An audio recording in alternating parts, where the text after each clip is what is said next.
Tonight, Jeb Bush is in hot water for saying that immigrants are more fertile. You know what the really scary thing is? Jeb's considered the smart Bush.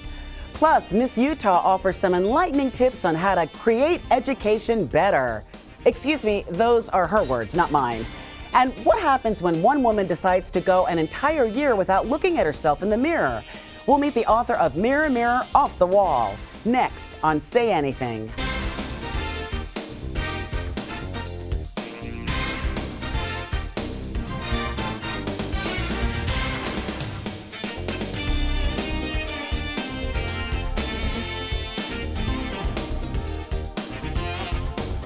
Hi, I'm Nancy Giles, and I'm filling in tonight for Joy Behar.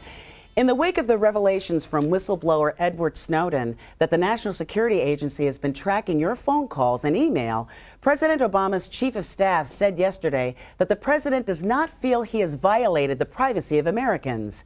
Here to discuss this and other news of the day is Marcia Clark, former Deputy LA District Attorney and author of the great new thriller Killer Ambition. Howard Bragman, Vice Chairman of Reputation.com, and Dr. Gail Saltz, psychiatrist and author of Anatomy of a Secret Life. Okay, Marcia, the president says he doesn't feel he violated the privacy of Americans. Do you guys feel violated, starting with you? Well, I don't feel violated, I have to say. I mean, in any sense of the word. I was going to say, don't go there too far, but they're gathering megadata. By that I mean they're gathering phone numbers and tracking patterns of phone calls. So megadata, in other words, lots of information. Lots of information, but broad information. In other words, not your conversation. If you're talking about your grocery list or whatever you're talking about, they're not hearing the content. They're tracking the numbers. Who are you calling and how frequently? But that potential for abuse exists there, and that's the part that makes me most nervous. Well, I was going to ask Howard, like, how do you think it impacts everyday Americans? What's going on? I think for most of us, it really doesn't matter. But if you're a big-time journalist, a big-time political contributor, somebody who's involved in the far left or the far right, I think you have some legitimate concerns. And we've seen in the past, under the former President Bush, we've seen some violations there. News people have talked about it. People from the administration have talked about it. But I work in privacy management professionally, and I can tell you anybody who thinks they have privacy is kidding themselves anyway. Well, going along with that, Dr. Saltz, I mean, a lot of our culture these days encourages all this sharing of information. Right. You know, everybody wants to know where you are, what you're thinking at any given time. So why do we have this tendency to share in the first place? What's with that? Exhibitionism. We all like to be, to some degree, viewed, and that's a natural human desire. However, we didn't used to have no, as much, we always though. had that desire, Really? but there was more of a taboo against it, and the taboo is basically being removed. And I think the problem for this generation is just that they don't understand that everything you put on the computer can be viewed. And to some degree, this is a good wake-up call to let kids know, hey, anything you put out there can be viewed, and that Americans have to remember, you can't have your cake and eat it too. You can't say, I don't want to be subject to any risk of terrorism, and I'm gonna basically blame the administration if I am. On the other hand, I don't want anyone looking. You can't have it both ways, so we have a difficult decision to make. What are we going to give up to get to have more safety? Well, and along those lines, I was going to say, do you think we have any privacy left now, Marcia? No, of course not. I mean, did we ever have privacy? Well, we did. Okay. I mean, with the advance of technology and all the social media we've got and all the ways to connect, the converse of connectivity is loss of privacy. I think Howard's right. There's no such thing as privacy anymore, and so don't feel violated. And I'm not going to say, enjoy it, but that's the way it is. But here's the thing: they're talking about now declassifying a lot of the cases that were evidence of stopping terrorism. And so, right, how much is worth it? If they've only stopped 1 or 2 cases, isn't that enough? I mean, 1 or 2 cases of terrorism could mean how many thousands of lives? I mean, so, exactly. Right, when they tell you that. Well, I wonder, would you sacrifice your privacy for knowing that you were secure? I mean, because in a way, what good is the right of privacy if you're dead, Well, of course it's a balancing act, and I don't worry about them doing it the right way. I worry about when it goes off the rails and they do it the wrong way. One interesting point, I've been reading some research, and people our age tend to value privacy. We think it's a good thing. Right. Young people do not care. This is what we're saying. I find it so ironic that they're protesting in Hong Kong, and we haven't said squat in this country, have we? Not one person is going, you took my... That's Nothing. right. All right, we've got to move on to the next. There's so many interesting things going on right now, but the next story. All right, the son of Republican Senator Jeff Flake of Arizona got himself into hot water recently by using racist and homophobic language online. Senator Flake apologized, saying he was disappointed in his son. Now, just to be clear, I'm going to read this. Tanner Flake, that's his son, used Twitter to threaten the who stole his bike, his words, not mine, broadcast his scores in an online game under the username N-word killer, and in his YouTube comments called Mexicans the scum of the earth. Okay, so starting with you, Howard. I mean, you're in the image business, so I'm in the F business. Okay. Is this So what do you think? Is this just a kid with his putting his foot in his mouth, or is it something bigger than that? Well, I think it's bigger than that when your father's a U.S. senator and the father or somebody on his staff is not following the kid and is not aware and is using the N-word. I mean, this kid, must have the IQ of a Triscuit, cracker. Do you I think not that's know high. I think that's actually high. Do you not know what's going on in the world? Do you not watch your kid? Do you not sit down with your child and talk to them about the world we live in? Well, and along those lines, Gail, I want to ask you, I mean, the father apologized for his son. The son, we haven't heard anything from the son in terms of him taking responsibility for what happened. Why? That doesn't seem healthy to me. What does it say to you? I do think that the son needs to step up and take responsibility publicly. However, let me just say that as absolutely 100% wrong as this is, sometimes kids do something that is completely antithetical to the parent's value. And even more so when they think they can really hurt the parent, as the child of a politician to some degree knows that they can when they're in a rebellious phase. I have no idea if that's actually what's going on here, or if it's a reaction to the homogeny that this kid's been brought up in, and that he is in fact hearing things at home that in any way would reflect such values. I don't know which it is, but we're quick to look blame at his father's parents. votes in the Senate. Well, I actually I know. Well, I there is want to that. just follow up with that with you, Marcia. I mean, I understand that he could be going through a rebellious phase or be the antithesis of what his father may represent, but there's a difference between maybe going through a phase. I don't think there's such a thing as going through a racist phase when you're a kid. I mean, does it seem like this could be who he is? It could be who he is. Absolutely, it could be. And I agree with you. There's no such thing as a racist phase. Yeah. Oh, you'll grow out of it. No, I don't think so. Come on, you know Mark Furman. Hey. Yeah, I don't think he grew out of it either. Anyhow, All right. but this is actually related to our last topic of privacy. So here you have kids that are doing all kinds of things, and when their parents are famous, what they're doing is going to be found out because they're on social media. Where's the privacy? There is none, and they don't care. And they don't care. Which is why I don't think it's a phase, but I do think it can be an expression of rebellion, and it's a way of saying F you to his dad. Wow. Okay, pressing on. We've got another he said what moment that's causing quite a stir. Watch what former Florida Governor Jeb Bush said in a speech on immigration on Friday. Take a look. Immigrants create far more businesses than native-born Americans over the last 20 years. Immigrants are more fertile, and they love families, and they have more intact families, and they bring a younger population. Immigrants create an engine of economic prosperity. Okay, so the line that's causing the most controversy is, quote, immigrants are more fertile. So, anyone, it's true. Do we agree? It's true. Wait, if we look at the statistics, there's more white deaths than there are white births now.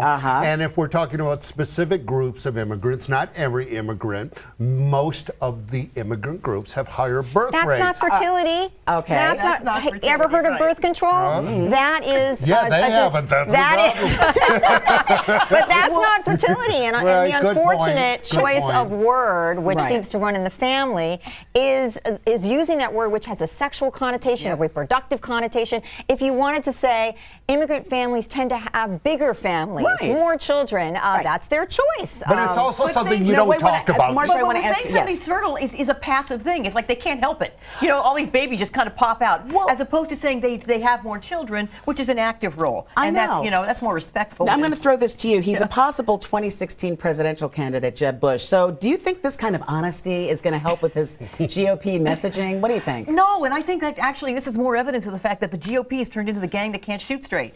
I mean, every time we turn around, there's another foot and mouth moment. Look at all the ones you're citing. This just happened this past week. I hate to capitalize on what you said, but the gang that don't shoot straight sort of have this fertility thing in my mind. I can't get it out. All right, anyway, more with my panel in just a minute.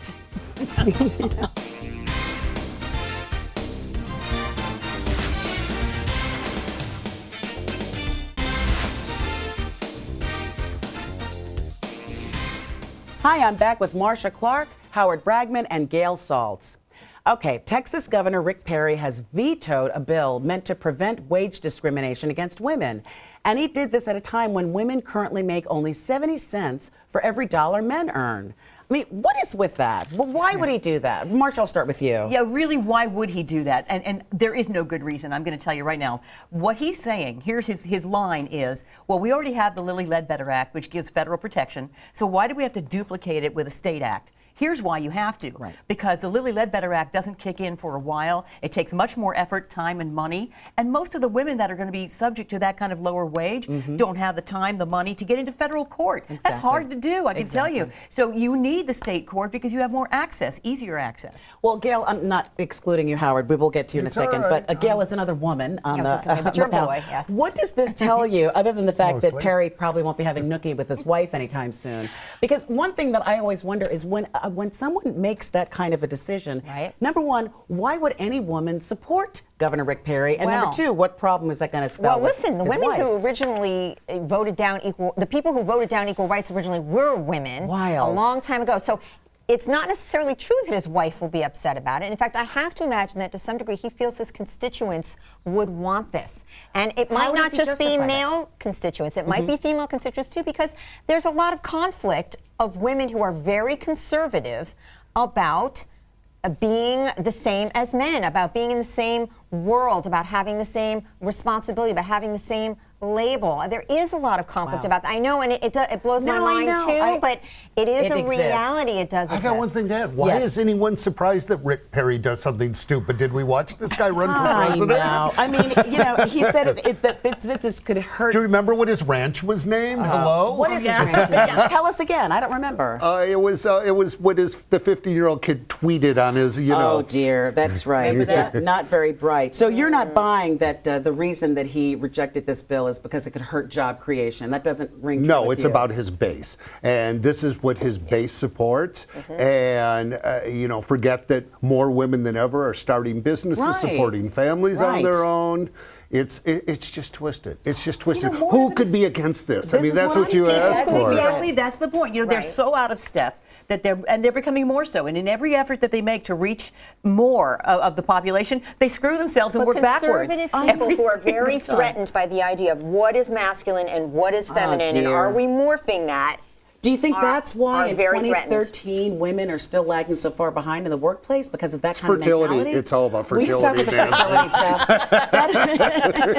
Well, I'm just wondering for the panel, when do you think that's going to change, if ever? Do you think really? women It have is to, women changing. have to actually join. It is changing, Right. but women have to really join the fight. Women have to be there for each other. I mean, there has to be really some sisterhood, and can't keep fighting against each other, because True. if we join together, there'd be no stopping us. Well, there's That's- more of us than there are of them, right, Yes. Howard?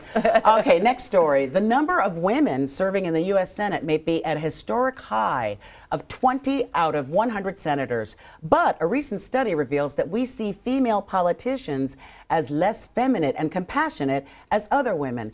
May I just say, sometimes these studies that are made just really upset me. Sure. I was choosing other words in my mind, but because I don't know if these kind of studies just reinforce stupid stereotypes to start with. Yeah. Oh. Like, what's your thought about this? I don't think so. I think they call awareness of the fact that we have a problem. The problem is that we have a cultural mindset, and it takes a really long time to change that mindset.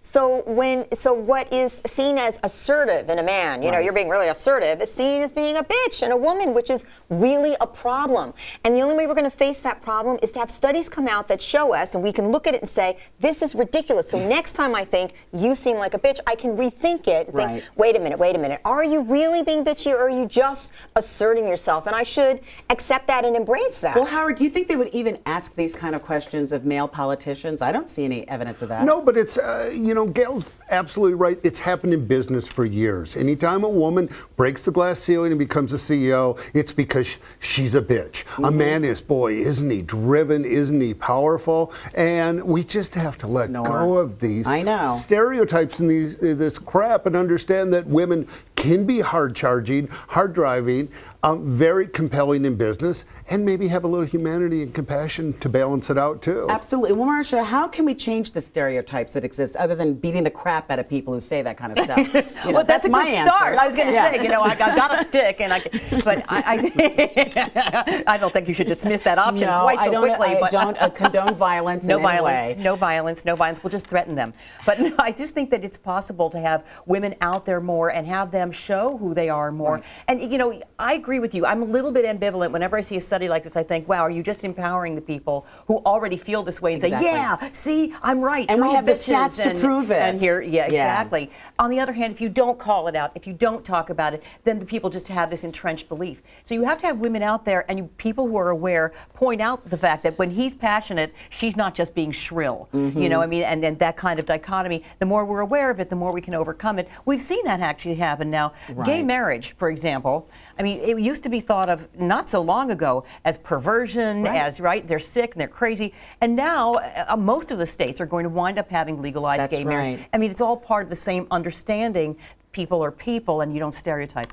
That makes a lot of sense. And the more we bring women in to those positions, the more the shift will happen. But what's interesting, though, is all women are not monolithic, though. We all don't think alike. So that has to be factored in as well, right? Right. Okay, you've been a great panel, Howard and Gail. When I come back, I want to get to Marcia's take on a former NFL star who just found himself in legal hot water. And no, it's not O.J. Simpson.